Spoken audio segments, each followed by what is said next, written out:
Normally it starts with everybody just venting and saying how they feel, and these are the things that are troubling them. But I'm here today, I'm glad to be here. Some would say that I did my washing yesterday so that I could come here today. I think it just gives you a space.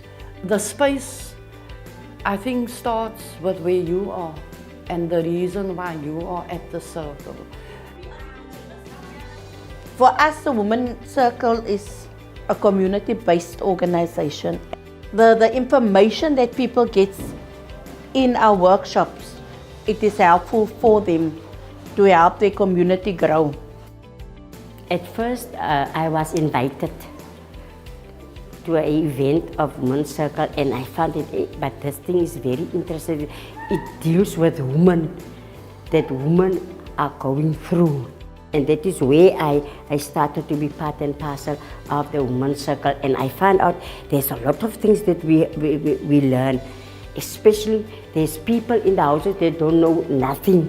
Because for me, if you're working in the community, you must first do your personal development and to get strong, and also then you can work with other women in the community. Due to the work I've done, I hooked up with the Women's Circle.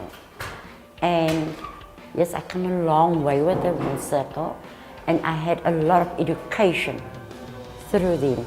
And they gave me the skills. It's because I saw the struggle in the community and the pain because I live in that community. My role as coordinator is to see where we can assist and support. Then we also have community liaison person who then goes into the circle, chats to them, is part of their meeting, and then just to find out how we can support and where they need support. So originally, when our journey started with DBV, we were all exposed to Reflect. And what Reflect does, it's then a process where you examine, like Paulo Freire says, it's about reading the world. And that is mainly what happens in circles. Looking at what is happening with yourself, where it comes from, what is the influence in the community that then adds and makes these problems worse? And then, so how could we start to address these problems?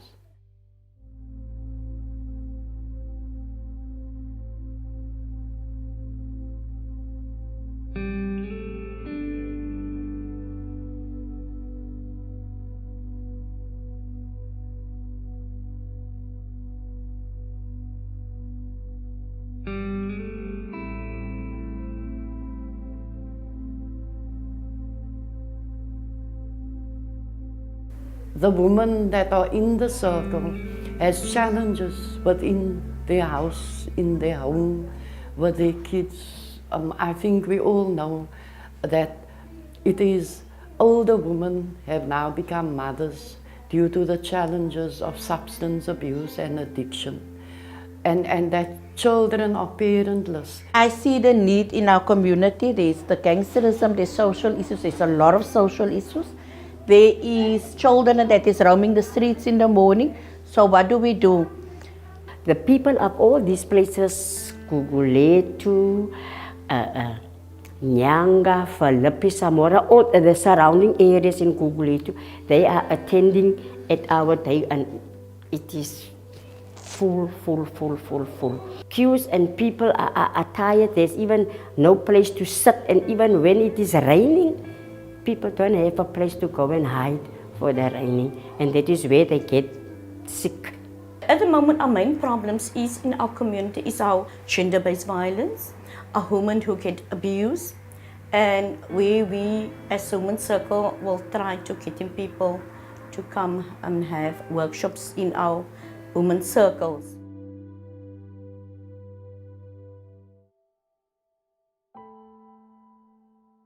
When you think of COVID and you think of COVID impacting on a community, I think for us, one of the biggest challenges is going to be food security, housing, shelter. How are you going to pay? The electricity and the water is so expensive. So even though they would say that COVID sort of made everybody, it's not true. It has deepened the inequality on the ground. Because even with the testing, I mean, I can recall a time when it was 1,000 rand. You can't just go for a test. And then who can afford 1,000 rand? The impact that COVID had around gender-based violence in my community, there was a lot of wine, there's drugs, there's the alcohol abuse, etc. And when men come, there's no money, there's no food because men is at home. Mostly of the people loses their jobs. And now the men come home tonight, he's drunk, he wants food, he starts shouting the woman, and the woman shout back, and that is where the fight starts. Poor children, especially the young girls, was mainly targeted by the gender-based violence and by violence happening in and around the community. What also we are struggling is when they said there's a Zoom meeting, or some of the people can't even afford these phones. COVID has crippled our communities, I would say, because, you know, for me to see someone in a food line, like go fetch food, people that you don't normally see, has to go stand in a food line, you know, it strips them from dignity. But also they go because there's a need to go for the children's sake. There's people that is unemployed. When we started, there was a lot of promises made to our people about food parcels, you know, money that our people will get. And at the end of the day, our people never received anything. And that made our people very vulnerable.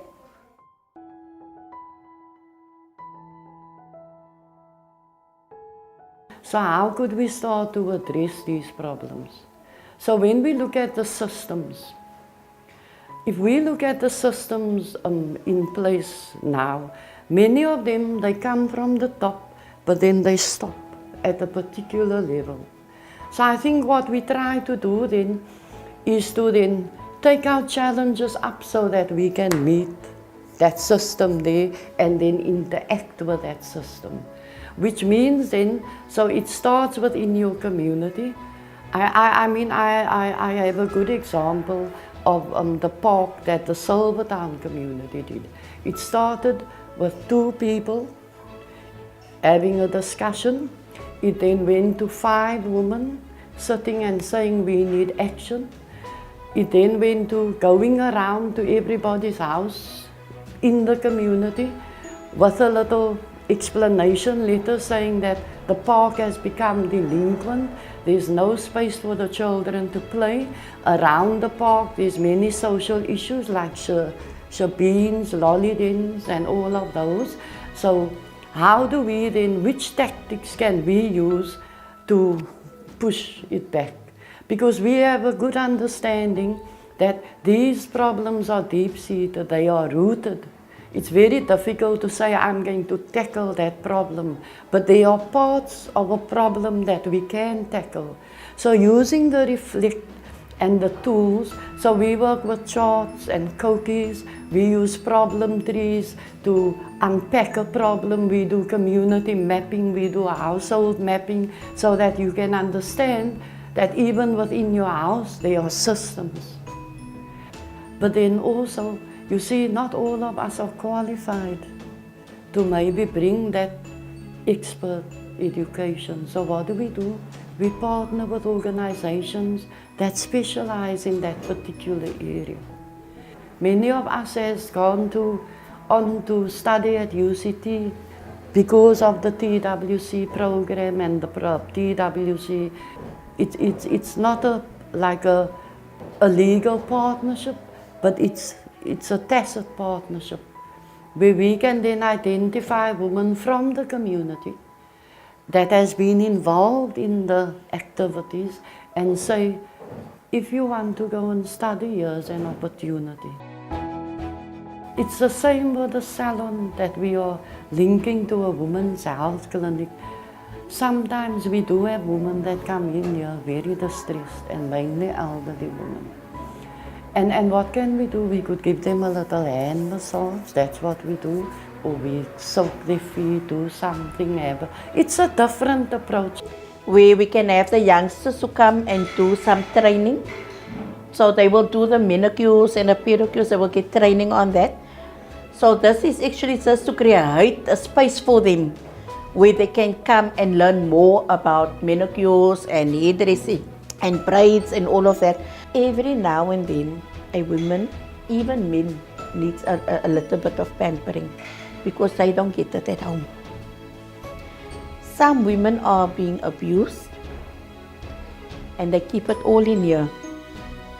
They walk out of their houses and they put a broad smile on their face. Nobody knows what is happening in their houses. So what we do is, because we as community workers know our people, so what we did was, Vanessa would say, okay, Amina, you bring 5 from your ladies, from Auntie Norma will bring 5 that we can bring just to have his feet soaked and his nails done, and I'll give him a head massage. It is needed because our people are so broken. They are so broken and there is very little time for them to bring out their feelings or to show people actually, this is how I feel today, because they must always put a mask on their face. And I'm not talking about the mask to protect you against the epidemic, but the mask to protect you so that people don't see what's really happening inside. But if you're a community worker, you will know who is the people that is in need of that treatment. Man, all of us as coordinators have a different way in working with the community.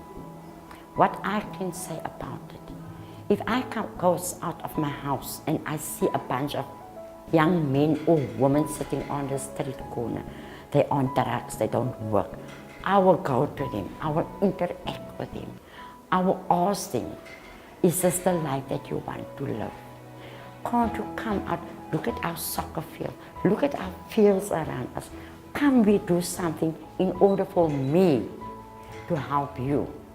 And I got a lot of responses in that way. I got people going out with me.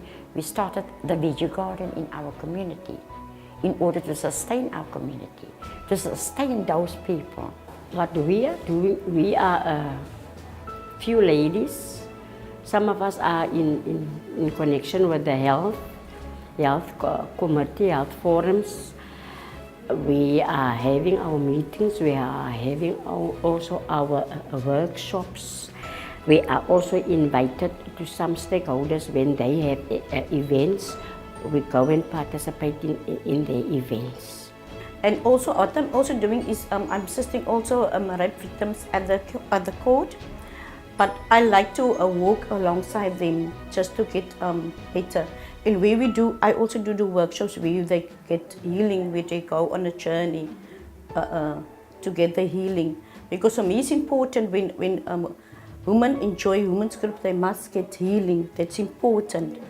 Some of the women will come and they will sit in our meeting and say, is there something that we can do for that little ones? And then we will say, okay, what do you think we can do? We don't go and give them ideas.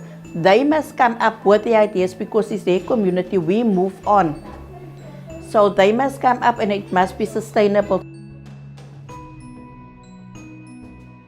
I always say my motivation is if I can help one child out of 100, then I've achieved something.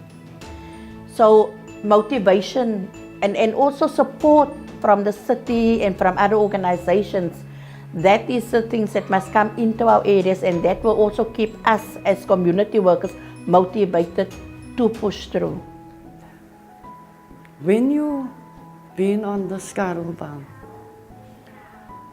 you have to be flexible. All of us working in the women's circle has a story to tell. But from that story, we have gained, like I said, skills and knowledge. There's a Scuttleband when you're poor. There's a hustle. And that hustle has become much more challenging. I can come to you for an onion, I can come to you for a potato. In that way, there's a social support system, even though there's that notion that there is no community. When you're talking about a community, within that community, there are solidarity support systems where people then support each other. We see it now with food, that even those that have a little more would make a pot of food and they would share. It's about making people understand, and in that group that we all have a common understanding that it is only through small steps and consistency that we will actually then reach our goal. Because once you have a small victory, everything changes, because suddenly you realize I can. And when you can, I think that is when your mindset changes, your heart changes, the way you think changes, because suddenly here's a space. To bring change in the community, it is that you must keep on motivating. And if you start something, you must push it through. You mustn't just start and then you let go because you feel that you're failing. You don't fail. The only time when you fail is when you give up. So for us, for me as a community worker, like I said, my daughter is 28 years old. I've been doing community work way before she was born, and I never gave up.